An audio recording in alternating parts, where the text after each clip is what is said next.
আসসালামু আলাইকুম। তো আজকের প্রজেক্টটা হলো আরএফআইডি উইথ ESP32। এই মডিউলটা হলো PN532 মডিউল। এটার সাথে একটি ট্র্যাডিশনাল আরএফআইডি কার্ড এবং কি চেন টাইপের আরএফআইডি কার্ড দেওয়া থাকে। সো প্রথমেই আপনাকে দুইটা লাইব্রেরি ইউজ করতে হবে। PN532 দ্বিতীয় লাইনে যেটা দেখছেন, আরেকটি হলো অ্যাডাফ্রুটের বাস আইও। তো দুইটাই অ্যাডাফ্রুটের লাইব্রেরি।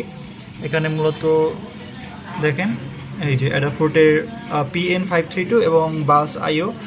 আর এই হলো পিন আউট। এখানে অনেকগুলো মনে হচ্ছে প্রথম দিকেরগুলো হলো আরএফআইডি PN532 ক্যাটাগরি, এগুলো সব হলো আরএফআইডির কানেকশনগুলো। আর এগুলো হলো রিলে, এই চারটা যাতে দেখতে পাচ্ছেন রিলে মডিউলে। তো এখানে আরএফআইডির এখানে আপনি দেখতে পাচ্ছেন এই কানেকশনগুলো এখানে দুইটা দিছি, আর এখানে ছয়টা এখানে সঠিকভাবে দেওয়া আছে। আমি কানেকশনগুলো এবং কোডগুলো কমেন্টে বা ডিসক্রিপশনে দিয়ে দেবো।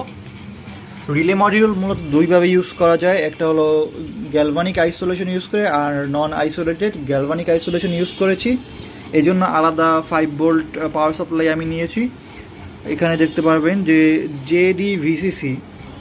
তো JDVCC হলো এই যে এইখানে আমি 5 ভোল্ট দিয়েছি এবং 5 ভোল্টের সেই গ্রাউন্ড যে কানেকশন রয়েছে ওইটাও দিয়েছি। এর ফলে ESPর সাথে ডাইরেক্ট কোনো রিলের কানেকশন নেই, যার কারণে কোনো EMF বা কোনো হ্যাজার্ড হবে না।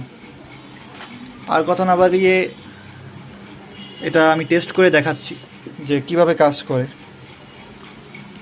এখানে 5 ভোল্টটা কানেকশন দিয়ে দিই, এই যে। সো এই কার্ডটা রেজিস্টার করানো কি হয় দেখি। কার্ডটা কাছে নিলেই দেখেন যে চালু হয় আবার অফ হয়, এই যে একটা ক্লিক শব্দ হয়। আর আমি যদি এইটা নিই কিছুই হয় না। তবে এটা ডিজিট ঠিকই করতে পারছে। আপনি যদি সিরিয়াল মনিটরে দেখাই, সিরিয়াল মনিটরে এই যে দেখতে পাচ্ছেন এখানে ডিনাইট। আমি এইটা ইউজ করেছি কারণ এটা ডিনাইট লাগা হবে। আবার যদি এইটা ইউজ করি তাহলে আনলকিং, আবার সরিয়ে নিলে লক হয়ে যায়। আনলক, সরিয়ে নিলে লক হয়ে যায়। সো এটা খুবই ভালোভাবেই কাজ করছে। আর এই PN532 আরএফআইডি মডিউলটা ইউজ করা হয়েছে, অন্য সকল আরএফআইডিও আছে কিন্তু এটা ইউজ করেছি যাতে মোবাইলের সাথে ইন্টিগ্রেট করা যায়।